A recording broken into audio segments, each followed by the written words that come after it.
AP EAMCET 2026కి సంబంధించి మెయిన్‌గా మీ అందరికీ ఒక అలర్ట్. మీకు ఒక రియాలిటీ కూడా ఈ వీడియోలో చెప్తాను. అంటే ఇప్పుడు వరకు ఎలా ఉందో, ఫ్యూచర్‌లో ఎలా ఉండబోతుందో మీకైతే ఒక లైవ్ ఎగ్జాంపుల్స్ అయితే చూపిస్తాను. ఎందుకంటే మీకు జాయిన్ అయిన తర్వాత చెప్పడం కంటే ముందుగానే చెప్పడం బెటర్. మీరు కూడా ప్రిపేర్ అయ్యి ఉంటారు. సిట్యుయేషన్ ఇలా ఉండబోతుందని మీకు కూడా అర్థమవుతుందన్నమాట. తర్వాత ఎవరైనా చెప్తారు. ముందు ఇలా ఉందని మీకు కూడా ఒక ఐడియా అయితే చెప్తున్నాను. ఇప్పటివరకు ఎలా ఉందో. అదే ఫీజ్ రీయింబర్స్‌మెంట్ గురించి. సపోజ్ మా సిస్టర్‌కైతే ఫస్ట్ ఇయర్‌లో ఫీజ్ రీయింబర్స్‌మెంట్ అయితే పడింది. బీటెక్ ఈసీ దాంట్లో ఇప్పుడు ఫోర్త్ ఇయర్ అయినా రీసెంట్‌గా ఒక మెయిల్ అయితే వచ్చింది. ఇంకైతే పడలేదని చెప్పింది. అండ్ ఒక్కసారి ట్విట్టర్‌లో చూస్తున్నారు కదా ఇక్కడ.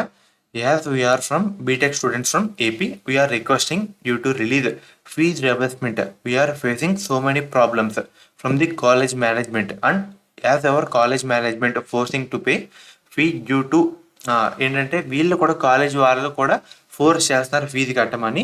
ఎగ్జామ్స్ కూడా కండక్ట్ అయితే చేయట్లేదు. గవర్నమెంట్ నుంచి అయితే ఫీజు అయితే రిలీజ్ చేయమని వాళ్ళైతే రిక్వెస్ట్ చేస్తున్నారు. ఇదొకటి. తర్వాత ఇక్కడ చూస్తున్నారు కదా, ఇంకా 2022, 24 సంవత్సరానికి సంబంధించి క్రెడిట్ అయితే కాలేదు ఇంకా అకౌంట్స్లో. ఇక్కడ చూస్తున్నారు కదా, ఇక్కడ డేట్ ఎప్పుడు?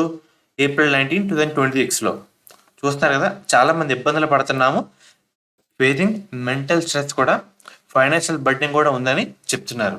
ఒక యాక్షన్ అయితే తీసుకోమని లోకేష్ గారికి అయితే ట్వీట్ అయితే వేయడం జరిగింది. అండ్ ఇంకోళ్ళు చూస్తున్నారు కదా, బీటెక్ బ్యాచ్ మాత్రమే వేయట్లా, 2 years నుంచి ఖాళీగా ఉంటున్నాం. ఫీజు డ్యూస్ ఉంటే కాలేజ్ సర్టిఫికేట్ ఇవ్వట్లేదు. అప్పుడెప్పుడో 6 months బ్యాక్ సర్వే చేసి తమ వేయించుకున్నారు. ఇప్పటివరకు అప్డేట్ అయితే లేదు అని చెప్పారు. సో మనకి ఫీజు రింబర్స్మెంట్ అనేది మనకి చాలా అంటే చాలా డిలే చేస్తారు. అది ఎప్పుడు వస్తుందని మనమైతే ఎక్స్‌పెక్ట్ అయితే చేయకూడదు అన్నమాట. అది ఎప్పుడు లేట్ అయితే రావడం జరుగుతుంది. మీ అందరికీ చెప్తున్నాను, ఎంపీసీ అయినా, బైపీసీ అయినా, డిగ్రీ అయినా, పారామెడికల్ కోర్సులైనా ఇదే సిట్యుయేషన్ రిపీట్ అయితే కావడం జరుగుతుంది. మనకి ఫీజ్ రింబర్స్‌మెంట్ అయితే టైంకి అయితే వెయ్యరు. ఒక చాలా సంవత్సరాలంటూ లేట్ అయితే కావడం జరుగుతుంది. దీనివల్ల కలిగే నష్టాలేంటో ఒకసారి చెప్తాను. ఒకటి, కాలేజ్ ఫీజు బకాయిలైతే పెరిగిపోతాయి. అండ్ తర్వాత హాల్ టికెట్ లేదంటే సర్టిఫికెట్ నిలిపివేసే అవకాశాలైతే ఉంటాయి. అండ్ తర్వాత టెన్షన్‌కి అయితే లోనవుతారు విద్యార్థులు ఈళ్ళు మొత్తం. అండ్ అలాగే ఎవరైతే మిడిల్ క్లాస్ ఫ్యామిలీస్ ఉంటారో వాళ్ళు కూడా బర్డెన్ అయితే కావడం జరుగుతుందన్నమాట. ఎందుకంటే దీని మీద అయ్యో! ఫ్రీ సీట్ వచ్చింది కదా, కొంచెమైనా గవర్నమెంట్ పే చేస్తనే ఆలోచనలో చాలామంది విద్యార్థులైతే ఉంటారు. సపోజ్ వాళ్ళు ఒక అడుగు వేసి కాలేజ్‌లో జాయిన్ అయిన తర్వాత సిట్యుయేషన్ ఇక్కడ వేరేలా ఉంది. మీ అందరికి ముందే చెప్తున్నాను, రియాలిటీ ఈ విధంగా ఉందని. మీరు కూడా కొంచెం అర్థం చేసుకుంటారు. కొంచెం మైండ్ కూడా ప్రిపేర్ అయ్యి ఉంటదని చెప్తున్నాను. ఎందుకంటే అక్కడ మనకి ఒక 56,000 ఇలా కాలేజ్ ఫీజ్ అయితే గవర్నమెంట్ పే చేస్తుంది కదని వెళ్తే సిట్యుయేషన్ తారుమారైతే ఉంటదన్నమాట. అప్పటికన్నా ఒకసారి ఇప్పుడు కూడా ఒకసారి చెప్పుదాం. అప్పుడొస్తే మీకు ఫీజ్ రింబర్స్‌మెంట్ వచ్చినా మన ఛానెల్‌లో అప్డేట్ అయితే ఇస్తాను. కానీ సిట్యుయేషన్ ఇలా ఉందని చెప్తున్నాను. చాలా మంది ఇబ్బంది పడతారు. సర్టిఫికేట్ ఇవ్వక, హాల్ టికెట్లు ఇవ్వక, ఫీజ్ రింబర్స్‌మెంట్‌లో చాలా మంది మైనస్ పడుతున్నారు. ఇలా ఉందని మీకు కూడా తెలియాలి. ముందే చెప్తే బెటర్ అని చెప్పి మీకైతే చెప్పడం జరుగుతుందన్నమాట. ఈ వీడియోలో సింపుల్ పాయింటు మెయిన్‌గా చాలా మంది కాలేజీలో ఇచ్చేస్తారు. మనకిక్కడ మనకి ఇంటర్ కాలేజీలు సండే పూట ఓపెన్ చేస్తే వీళ్ళొస్తారు గదా, వీళ్ళతో ఒకసారి ఇలా కొన్ని కొన్ని కాలేజీలో నేను పారామెడికల్ ఒక స్టూడెంట్‌తో కూడా మాట్లాడడం జరిగింది. పారామెడికల్‌లో ఇలాగ బంద్ చేసే వాళ్ళు ఉంటారు కదా, ఏబీ, వీపీ వాళ్ళొస్తే అలాగా కాలేజ్ వాళ్ళు ఇలా ఫీజ్ రింబర్స్‌మెంట్‌కి ఇంకా వేయలేదు కదా అని చెప్పి మాట్లాడితే అప్పుడు ఎగ్జామ్స్ కండక్ట్ చేస్తారు పారామెడికల్ విద్యార్థులకి. అంటే డిగ్రీ ప్రజెంట్ అటువంటి విద్యార్థులకి కండక్ట్ చేస్తారు. ఇలాగా వాళ్ళు రాకపోతే కొన్ని కాలేజీలో ఎగ్జామ్ పెట్టని సందర్భాలు కూడా అయితే ఉన్నాయి. అందుకు ఇది గవర్నమెంటు మనకి ఫీజ్ రింబర్స్‌మెంట్ రావడంలో, ఇష్యూ చేయడంలో చాలా అయితే చాలా మైనస్ అని చెప్పొచ్చు. ఎందుకంటే దీనివల్ల చాలామంది విద్యార్థులు కూడా ఇబ్బంది పడుతున్నారు. మీరు కూడా ఇటువంటి సిట్యుయేషన్ తప్పకుండా అయితే మనమైతే రాకూడదని అనుకోవాలి. కాకపోతే కొంచెం అటు ఇటైనా ముందుగా మీరు కూడా ఒకసారి ప్రిపేర్ అయ్యి ఉంటారని చెప్పి మీకైతే చెప్తున్నాను. అర్థమవుతుంది గదా! మీ పేరెంట్స్ కూడా ఈ విధంగా చెప్పండి. ఇలా చాలా సంవత్సరాల నుంచి వేయట్లేదు. ఒకసారి మనకి ఫీజ్ రింబర్స్‌మెంట్ లేట్ అవుతే ఏంటని ఒకసారి మీరు కూడా ఆలోచిస్తే బెటర్. ఎందుకంటే అన్ని దానికైతే ప్రిపేర్ అయితూ ఉండాలి గదా, అందుకు చెప్తున్నాను. ఫైన్‌గా అడ్జస్ట్ చేసుకునే వాళ్ళుంటారు పేరెంట్సు. అండ్ అడ్జస్ట్ చేసుకునే వాళ్ళు కూడా చూసుకోవాలి కదా స్టూడెంట్స్ కూడా. దాన్ని బట్టి కూడా మీరు కూడా ఒక ఐడియా అయితే మైండ్‌లో రన్ అవ్వాలి. మీకు కూడా కొంచెం ముందు జాగ్రత్తగా చెప్పాలి. రియాలిటీ అక్కడికి వెళ్ళిన తర్వాత అనేది కాకుండా ముందుగానే తెలుసుకుంటారని చెప్తున్నాను. ఇలాగ చాలామంది విద్యార్థులైతే ఉన్నారన్నమాట. ఒక వీడియో కూడా మీకు డిస్క్రిప్షన్‌లో లింక్ అయితే పెడతాను. ఒక ఛానెల్‌ది. ఛానెల్ చూసాను. అది కూడా పెడతాను. ఇది రియాలిటీ ఈ విధంగా అయితే ఉంది. అర్థమవుతుంది కదా! చాలామంది ఇబ్బంది పడుతున్నారు. ఎగ్జామ్‌లు పెట్టరు. ఆ! ఈ విధంగా అయితే ఉన్నాయి.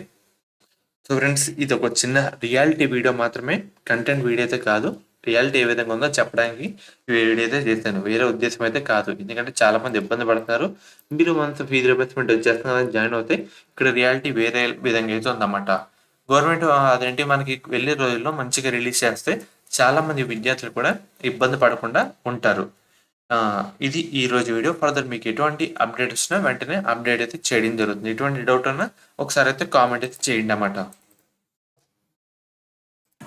మెయిన్గా ఎవరైతే ఇప్పుడు ఇంటర్ సెకండ్ ఇయర్ బైపీసీ విద్యార్థులు ఉన్నారో మనకి ఎంసెట్ ఎగ్జామ్ కంప్లీట్ అయిపోయిన తర్వాత మన ఎంసెట్ బైపీసీ కౌన్సిలింగ్ అయితే స్టార్ట్ అయితే కావడం జరుగుతుంది.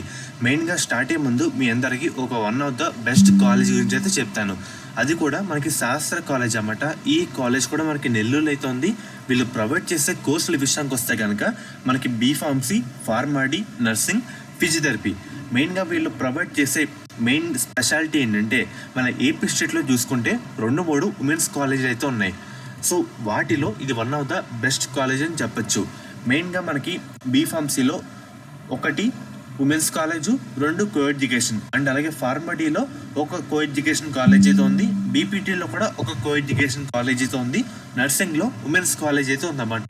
మీకు ఎటువంటి డౌట్ ఉన్నా స్క్రీన్ మీద కనిపించే ఈ నెంబర్కి ఒకసారి కాంటాక్ట్ అయితే అవ్వండి. వాళ్ళైతే మిమ్మల్ని డీటెయిల్గా గైడ్ చేస్తారు. ఎలా జాయిన్ అవ్వాలి, మనకి ట్యూషన్ ఫీజు ఎంత, హాస్టల్ ఫీజు ఎంత క్లియర్ కట్గా అయితే చెప్తారు. మనకి ప్లేస్మెంట్ రేట్ కూడా మంచిగా అయితే ఉందన్నమాట. మన ఏపీ స్టేట్లో సేఫ్ అండ్ అలాగే గర్ల్స్ పర్పస్ అంతా చూసుకుంటే ఇది ఉమెన్స్ పరంగా one of the best college అని చెప్పొచ్చు అన్నమాట. అండ్ అలాగే మీకు కాంటాక్ట్ అవుతున్నప్పుడు కూడా మన ఛానల్ పేరు అయితే చెప్పండి. వాళ్ళైతే ఇంకా డిస్కౌంట్ అయితే మీకు అయితే ప్రొవైడ్ అయితే చేయడం జరుగుతుంది. లిమిటెడ్ సీట్స్ మాత్రమే అందుబాటులో అయితే ఉన్నాయి కాబట్టి వెంటనే కాంటాక్ట్ అయితే అవ్వండి. మెయిన్‌గా ఇది రియాలిటీ అని చెప్దామని మీకైతే వీడియో అయితే చేయడం జరిగింది. ఫర్దర్ మనకి ఫీజు రీయింబర్స్‌మెంట్ మీరు బీటెక్‌లో జాయిన్ అయినా ఎప్పుడు రావచ్చు, డేట్ కన్ఫర్మ్ అయినా, రిలీజ్ చేసినా వెంటనే అప్డేట్ అయితే ఇస్తాను. ఎందుకంటే ఇది 1 ఇయర్ అయితే సిచ్యువేషన్ కాదు. 4 ఇయర్స్ మీరు 4 ఇయర్స్ వరకు ఒక కాలేజ్‌లో ట్రావెల్ చేయాలి కాబట్టి మీరు ఇబ్బంది పడకుండా ఉంటారని చెప్పి ఇటువంటి వీడియో అయితే చేయడం జరుగుతుంది. ఇలాంటి సిచ్యువేషన్‌లు, ఇలాంటి సందర్భాలు ఏమైనా మీ బీటెక్ పరంగా, మీ కెరీర్ పరంగా ఏమైనా వచ్చినా మీకు వెంటనే వీడియో చేస్తాను. ఎందుకంటే మీరు కూడా తెలుసుకోవాలి. అప్పుడు జాయిన్ అయిన తర్వాత అని కాకుండా ముందుగానే తెలుసుకుంటారని చెప్పి చేశాను. ఫర్దర్ ఎటువంటి డౌట్ ఉన్నా కామెంట్ అయితే చేయండి. మీకు వెంటనే రిప్లై అయితే ఇవ్వడం జరుగుతుంది.